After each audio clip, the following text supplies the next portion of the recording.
Alors, on va bien sûr modérer et discuter ce symposium. Je m'étais engagé à avoir un premier retour d'expérience concret en vraie pour ceux qui font de la DMLA ou ceux qui ne font pas, ou ceux qui ne sont pas ophtalmo dans la salle et qui demandent ce qu'on fait tous les jours. En fait, on traite des patients et avec des molécules intravitréennes, comme a montré John, via des IVT, dans une salle aseptique ou un bloc opératoire. Et on traite des patients qui ont des maladies rétiniennes. Et donc, Vabysmo est arrivé le 18 octobre de l'année dernière. Et donc, on a maintenant 6 mois de recul. Et c'est toujours important de montrer en vraie vie, en France, dans nos cabinets, ce qui s'est passé. Et donc, j'ai colligé 3 petits cas pour qu'on mette un peu des images en documentation et iconographie de cette session. Un premier patient qui avait une atteinte du deuxième œil et donc qui perd lentement sa vue centrale à 3/10 sur une lésion néovasculaire de grande taille, interpapillomaculaire. On voit sur la cartographie en rouge les zones qui sont inflammatoires, exudatifs et à l'origine de sa baisse de fonction. Et c'est un patient qui va être, pour répondre à Sarah Tic, Sarah, oui. Pour répondre à Sarah, voilà, Sarah, je te réponds avec une demi-heure de retard, mais Sarah, je te réponds, voilà, c'est un patient que j'ai traité par un naïf, induction, Vabysmo, faricimab. Sarah, reste avec moi. Voilà, et donc c'est intéressant parce que je vous ai trouvé un cas avec un néovaisseau géant, interpapillomaculaire, en flux C-scan OCTA, il est assez important, et on voit qu'il part du territoire interpapillomaculaire, il n'est pas primum movens fovéolaire, il y a une arcade de diffusion anastomotique dans la région fovéolaire, un peu comme une gorgogne, comme un siphane de drépanocytose, bref. Et donc faricimab 1, 2, 3, et on va me dire pourquoi pas 4, et je vous répondrai après. En tout cas, après 1, 2, 3, il a plus de déformation, il est content, il a une acuité visuelle qui remonte, et surtout on voit la cartographie s'améliorer, il y a moins de rouge, pour ceux qui ne sont pas ophtalmo, donc moins d'inflammation, et surtout pour ceux qui regardent l'OCT en géographie en haut, avant et après, on voit que le flux s'est complètement réduit, donc ça fonctionne, donc c'est un médicament, efficace, 2, il a bien été toléré chez ce patient. Après, sa durabilité, c'est une autre question parce qu'on n'a pas assez de recul. Lui, il a été traité VA1, moi j'appelle ça VA1, Vabysmo 1, Vabysmo 2, Vabysmo 3. Il n'a pas eu le VA4 parce qu'en même temps, on a commencé à me dire qu'il faut faire attention à l'inflammation. J'ai une petite inhibition et je suis resté sur le schéma d'avant, mais qu'on va discuter bien évidemment. Et ce patient, il est en traitement d'espacement à week 10, c'est-à-dire à semaine 10, et il va plutôt bien.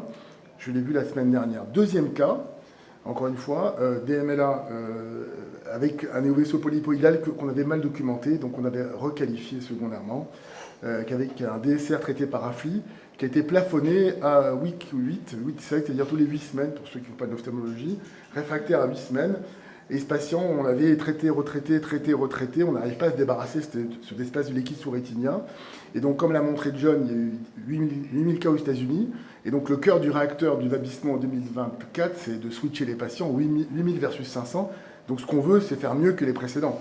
Donc, c'est un peu nos patients target, enlever le liquide quand ça ne marche pas avec les autres molécules. Et donc, chez ce patient, on est passé au Fari ou Vabysmo. Il a répondu, il s'est pérennisé. Il a remonté son acuité visuelle et on a pu l'espacer. Donc il est passé d'un schéma 8 semaines, c'est lui, on parle que de ce cas-là, je ne parle pas de 50 cas, je parle de lui, il est content. Il est passé de 8 semaines à un schéma espacé à 10 voire 12 semaines. Et donc il a été monitoré à 12 semaines, il avait déjà récidivé. Donc son intervalle est entre 8 et 12, donc on l'a qualifié à 10. Et à 10, il va bien.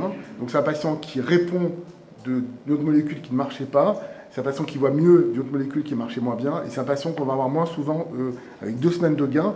Donc c'est un peu ce qu'on cherche à faire. Et ça, c'est un dernier cas que j'ai fini mercredi et que je voulais vous montrer. Et pour voir que toutes ces molécules, en fait, on les mélange. Et en fait, elles font partie de notre pharmacopée. C'est une palette. On a plusieurs molécules. Et donc, on utilise les molécules les unes après les autres un petit peu en alternance. Un patient qui a été traité en 2018 par AFLI. C'est tout vert. Ensuite, il n'est pas bien, il ne répond pas, il devient réfractaire au milieu de l'image par là. Il passe au RANI. Ensuite, il ne répond pas au RANI et à un moment, hop, il retourne à l'AFLI. Donc moi, je fais de l'alternance des 2 molécules, j'en ai que 2, j'en ai pas 3. Et finalement, récemment, on voit qu'il répond moins bien. J'ai perdu le contrôle. Houston, j'ai perdu le signal. Donc il ne répond pas. Et donc pour ceux qui font l'iconographie DMLA, en fait il a un décommandement leptien pigmentaire qui a commencé à s'instaurer sous AFLI, que j'ai jamais affaissé. Il est toujours là, DEP. Et on commence à se dire, est-ce qu'on peut l'affaisser? Et sous Fari, switch Fari, Après switch 1, switch back, switch Fari, on a réussi à l'affaisser. Il reprend, il se réaffaisse, il reprend, on le réaffaisse. J'ai eu mercredi, il est répondeur. Donc en fait, il faut considérer que comme on a plusieurs molécules à notre disposition, alterner les molécules, se lutter contre la tachyphylaxie. Et donc cette nouvelle molécule en switch est utile, est efficace quand les autres molécules n'ont pas été, en tout cas pour deux cas de deux molécules différentes. Alors en résumé, linéairement, ce que ça donne sur les 6 derniers mois. Alors j'ai commencé 2-3 jours après le remboursement, et on voit linéairement comment ça s'est terminé, puisqu'il a commencé avec un DEP, et là, mercredi, il ne l'avait plus, il était content. Donc c'est utile en vraie vie. Il y a 2 bras, il y a 2 populations. Les naïfs, bon, 500 cas, on est encore frileux, on a moins de naïfs. Notre corps de population, c'est les patients déjà dans les pipelines. Et de l'autre côté, le bras des patients switchés. Est-ce que ça répond à ta question, Sarah? Absolument. Voilà, parfait. Merci, Sarah. Alors, on va commencer la discussion. Et donc, les images parlent d'elles-mêmes, mais ça permet d'orienter la discussion. Est-ce que vous avez des questions sur l'usage de ce médicament en vraie vie? Est-ce qu'il y a des questions pratiques? Est-ce que vous l'avez déjà tous un peu utilisé? Qui a l'expérience du faricimab dans la salle? Sarah? Les Sarah n'ont pas d'expérience. Alors 3 millions de doses au monde, c'est beaucoup. Publication au journal officiel depuis le 18 novembre, donc on a 6 mois. Depuis 6 mois, on n'a pas vu tous des tonnes de naïfs, il faut vous dire la vérité, les naïfs, il n'y en a pas tous les jours. Donc on a surtout switché les patients, et donc on a traité des patients qui ne répondaient pas aux autres molécules.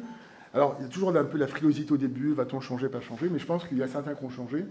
Et donc c'est pour ça qu'on discute de tout. On discute de l'efficacité qui est bonne, on discute de la tolérance qui est bonne, et John l'a montré. Il y aura toujours des warnings pour dire, attention, il y a eu un cas de TARDA, une inflammation, on surveille. Il y a aussi un mot important qui est la durabilité, c'est le mot magique, c'est voir les patients moins et faire durer un médicament plus longtemps. Et on voit qu'on cherche toujours ces 2 lettres, là, les secrétaires, je les ai appris à lire l'anglais, maintenant, week, c'est les semaines. Donc je mets rendez-vous week 8, et elle me dit, mais pourquoi tu ne mettez pas semaine? Je dis, bon voilà, c'est comme ça. Donc on est en week 9, 10, 11, 12. Alors est-ce que vous avez des questions dans la salle pratique? Personne m'a posé la question de ce qu'a fait John avec l'ampoule, qu'il a inversé, qu'il a mis à plat. Personne n'a posé des questions sur lui. Vas-y, Sarah. C'est pas moi, c'est à John. À moi.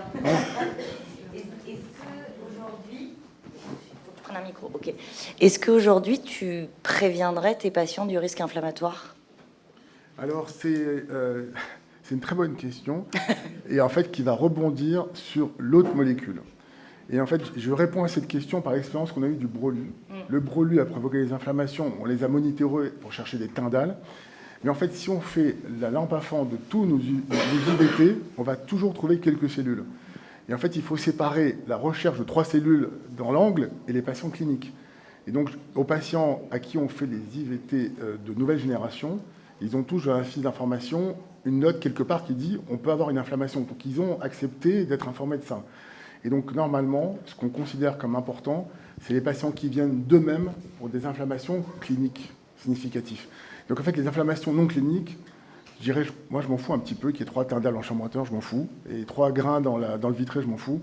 Les patients qui ont des PRD, un œil rouge douloureux, une baisse d'acuité visuelle, eux, ils m'intéressent. Et de toute façon, ils viennent spontanément d'expérience avec le brolu. Ils sont tous venus, toc toc, ça va pas bien, parce qu'en fait, on leur fait l'IVT lundi, ils sont contents mardi, c'est magique, mercredi, ils sont contents, et jeudi, ils disent j'étais content 3 jours, il se passe quelque chose. Donc il y a un effet on-off, ils viennent, ils ne se trompent pas, ils ont toujours raison. Donc en réalité, on ne va pas avoir de problème de patients perdus de vue, entre guillemets. Ils vont venir vers nous quand ils auront un problème, et vous inquiétez pas qu'ils viendront, parce qu'ils se rendent compte que ça va mieux, et quand ça va pas bien, en général, ils ne se trompent pas trop. Donc je dirais, on revient à l'idée qu'on reste clinique. Je peux dire un petit mot. En fait, on a eu l'expérience au CIL où comme on fait beaucoup d'injections. Là, on en est à 1000 injections de faricimab. Et malheureusement, on a été un peu échaudé par... on a eu 5 cas d'uveites intermédiaire avec des hyalites. Donc ça reste rare, mais peut-être pas si rare qu'on aurait pensé. Et on commence à se poser la question de la fréquence et de l'évolution de ces cas. Donc... pour l'instant, on a eu quand même quelques cas de hyalite qui, là, depuis 2 mois, n'ont pas complètement régressé, sans vascularite, mais ça alourdit considérablement la prise en charge de ces patients. On s'en est voulu de ne pas leur en avoir parlé au moment du switch, parce qu'on considérait que c'était un risque qui n'était pas sorti des études pivotales. Et comme souvent, la vraie vie parfois révèle avec le temps, l'expérience et le nombre d'injections des problèmes sur lesquels on n'était pas forcément alerté. Et donc voilà, donc je pense que c'est des choses qu'on va essayer de rapporter et d'explorer plus en détail, mais qui ont déjà un petit peu impacté les échanges qu'on a avec les patients au moment du switch, en tout cas pour notre pratique. J'ai eu écho de ces cas. Est-ce que c'était tous des patients switch que vous avez vus ou il y avait des... C'était tous des patients de switch. C'était tous des patients de switch. Pour les plus sévères, c'est 2 uvéites, 2 hyalites bilatérales. C'était des patients donc, qui avaient eu 3 injections bilatérales de Fari en switch. Donc peut-être le fait que c'était bilatéral et qu'il y en avait eu beaucoup rapproché, peut-être que ça a joué. Et depuis qu'on a un petit peu échangé avec nos confrères des sociétés savantes sur ces cas qui nous ont échaudés, on a beaucoup de gens qui nous ont écrit pour nous parler de leurs cas. Voilà. Il y a eu des cas un peu partout, mais vous avez une série. Je peux te poser une autre question. Est-ce que ce sont des switches pour lesquels tu as refait un cycle complet ? Non, ce sont des... Alors, moi, c'est pas mes patients personnels, mais on est en train de les reprendre, donc on a regardé. Quand on switch, au début, on reprend l'intervalle précédent, et on garde le même intervalle. On ne refait pas forcément une induction ou une dose de charge, mais les patients, par définition, qu'on switch, c'est des gens qui avaient des intervalles courts, sinon on les switcherait pas. Donc on est reparti sur un intervalle qui était en général à 5 semaines ou 6 semaines, donc assez rapproché, 2 fois, 3 fois, pour vraiment donner la chance maximale au nouveau produit. Et voilà, donc... Simplement, je partage cette expérience-là. Je peux te poser juste quelques questions, Sarah. Est-ce que c'était tous des DMLA ou est-ce qu'il y avait des OMD Alors, pour ceux dont je parle, c'était des DMLA. Et il n'y en avait aucun qui avait un terrain d'auto-immunité, type polyarthromatose? Aucun. Ouais. C'est vraiment des choses qu'on a regardées. Aucun antécédent d'uvéite connu, pas de passé d'auto-immunité. D'accord. Et la prise en charge, c'était corticotopique ou systémique? La patiente, la première qui nous a frappé, on a dû l'hospitaliser pour faire des flashs parce que la hyalite était majeure. C'est une patiente qui avait une DMLA néovasculaire à 6-7 avec des vaisseaux de type 1 qui allait très bien. Patiente de 87 ans, extrêmement active, ancienne diplomate, etc. Et devant l'importance de la hyalite, avec une vision qui avait baissé à 1/10 aux 2 yeux, on a décidé de l'hospitaliser pour faire une PCA, un vrai bilan d'inflammation et des flashs, et avec un relais corticoïde per-os. Et là, elle commence à aller mieux, ça fait 2 mois. J'ai une question pour les inflammations. Est-ce que le laboratoire recueille la marque de la seringue quand il y a une inflammation suite au... Alors, dès qu'il y a un cas d'inflammation, c'est à nous de faire une déclaration de pharmacovigilance. Dans la pharmacovigilance, ça marche pas. Le numéro de lot doit être répertorié parce que de toute façon, on a une traçabilité. Dans la déclaration de pharmacovigilance, on donne le lot et Roche fait un travail pour voir si tous les cas d'inflammation sont liés à un même lot. A priori, non. De la seringue qu'on utilise ? Tout à fait. Et ça, on le recueille dans un recueil qu'on est en train de faire. Quel type de seringue on utilise les uns et les autres, effectivement. Mais dans la déclaration de pharmacovigilance, ça, c'est pas demandé en revanche. Ouais. Oui, il y a une enquête aussi sur les dispositifs d'IVT pour voir si c'est pas lié à des packs d'IVT ou des matériaux qui ont été pollués en amont. Oui, ça peut être lié aux matériaux ou aux dispositifs d'IVT parce qu'on a un pack d'IVT avec des items. Il y a 5 objets que tu utilises. Et donc, effectivement, ça peut participer à ça. Mais comme on fait tous... Oui, en fait, nous, on a quand même un groupe contrôle pour rebondir sur la discussion où on utilise les mêmes seringues pour d'autres produits. On a fait le même nombre d'injections dans le même temps. On n'a pas du tout eu ce signal d'inflammation avec les autres molécules dans la même période, avec les mêmes... Avec les mêmes packs d'IVT. Okay. Voilà. Sarah, est-ce que tu as modifié ta prise en charge? Par exemple, un patient naïf chez qui tu vas faire une induction de 3 IVT, est-ce que tu vas le revoir comme pour le brûlu avant chaque injection? Pour l'instant, pour moi, étant de nature prudente, j'utilisais le Faric en switch pour se donner un petit peu de temps, se faire notre expérience de vraie vie. Là, ce que j'ai modifié, c'est l'entretien au moment où j'introduis le... Alors, c'est juste vraiment mon expérience. J'ai été un petit peu échaudée. Je fais pas de pour l'instant, je n'en fais pas en bilatéral dans les switches, puisque les cas très graves qu'on a eu étaient des IVT bilatérales. Je ne le propose pas au monophthalme en switch non plus. Et au moment de l'entretien sur le switch, je mentionne ce risque qu'on découvre dans la vraie vie, en expliquant que l'innovation, c'est vraiment une vraie innovation, mais qu'elle ne va pas sans un certain risque qu'on ne connaît pas encore très bien. Et donc, j'en parle. Nous aussi, on a environ 1000 injections, et un de mes associés a eu un cas. Il y avait une léger tendelle à la chambre antérieure avec des BRD qui ont fondu ce corticotopique, mais on n'a pas changé notre conduite habituelle. Mais je pense qu'avec toutes les molécules qui sont sur le marché actuellement, c'est peut-être pas une mauvaise idée chez un patient qu'on va switcher, parce que des fois les patients se posent la question, mais c'est plus le même produit, etc. C'est de dire, oui, si vous avez des symptômes anormaux, consultez, bien sûr, myodésopsie et compagnie. C'est peut-être simplement de la prudence. Oui, il faut rester prudent pour toutes ces molécules. Et tu as raison, Sarah, il faut rester prudent. Je t'en prie. Lorsqu'on utilisait l'Ailea avant qu'il soit préchargé, est-ce qu'on avait ce phénomène inflammatoire? A priori non, mais en fait, on trouve ce qu'on cherche. Et on ne cherchait absolument pas, on ne l'avait pas. Mais je pense que depuis le temps... Il y a eu des cas décrits dans les études pivotales. Il y avait toujours une ligne d'inflammation. On l'a regardé assez rapidement, mais il y a eu des cas décrits pour toutes les molécules, même pour le Lucentis, la Flibercept un peu plus. Et donc, il y a toujours eu de l'inflammation. Quelque part, dans les side effects, il y a toujours eu des cas décrits d'inflammation. Il y avait moins de cas cliniques importants, comme ceux que décrit Sarah avec la Flibercept, avec les premières molécules. Là, on en a un peu plus. Mais on est passé d'une génération à une autre. Donc, on peut dire qu'avec la nouvelle génération de molécules, il faut mettre un peu plus de prudence, probablement, un peu plus de sécurité, parce que la safety fait partie de l'environnement, de la surveillance de ces patients, c'est évident. Après, il nous faut du recul, je dirais, pour être prudent aussi, et scientifique, c'est avoir un peu de recul.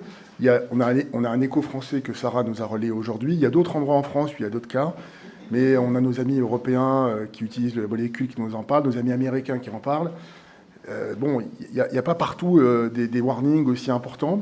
Donc il y a sûrement, avec du recul, des choses qui nous paraîtront plus claires avec le temps par rapport à ces problèmes d'effets indésirables. Mais les Américains que j'ai croisés la semaine dernière me disent qu'ils ont quelques effets, mais c'est pas quelque chose qui les a inhibés, parce que ça fait 2 ans qu'ils s'en servent. Ils n'ont pas dit on arrête, ça marche pas. Ou, on n'a pas eu ce retour d'expérience péjoratif. C'est pas une molécule qui pose un problème en réalité comme celle qu'a provoqué le brolucizumab, on peut le dire. Beaucoup de défiance avec le brolu, moins pour nos collègues américains par rapport à cette nouvelle molécule, mais plutôt un retour d'expérience positif pour eux, parce qu'ils en ont eu fait, je crois, beaucoup.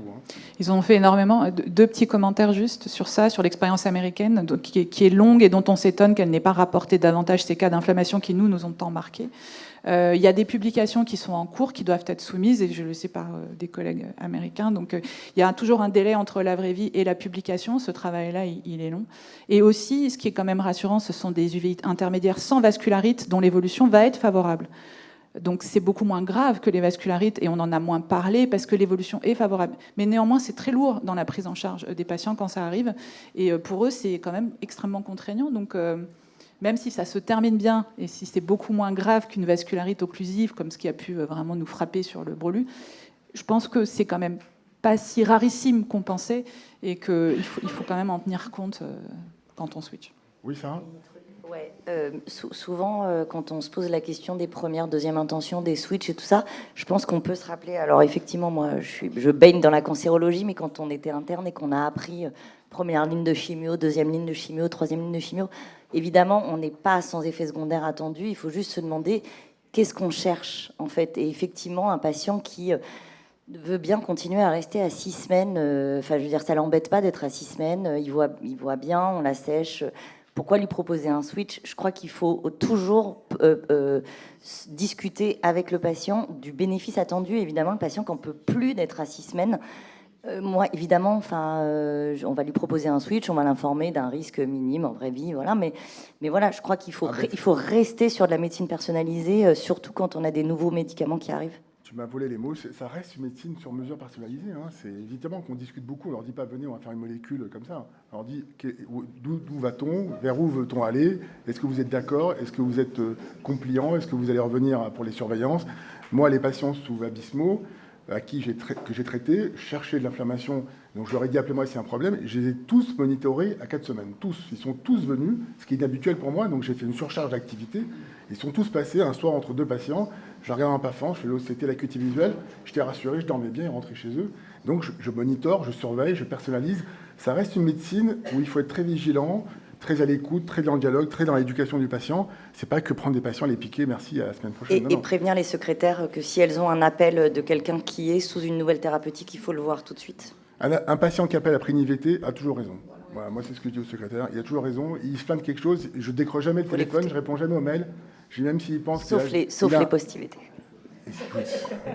Même les cils qui biquent, qui grattent, venez. Je fais venir tout le monde. Je suis empirique. Voilà. John, tu as des commentaires à faire? Non, je pense qu'il vaut mieux jouer la prudence, c'est sûr. Oui. Hein. D'autres questions dans la salle? Non, on va merci de nous avoir vraiment rappelé toutes ces précautions.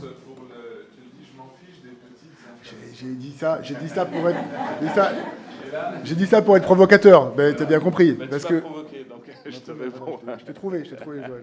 Reste avec moi. Il y a quand même une hypothèse sur les vascularites sous brelu qui serait que c'est principalement quand on réinjecte un patient qui a déjà une petite inflammation qu'on va aller sur les complications graves.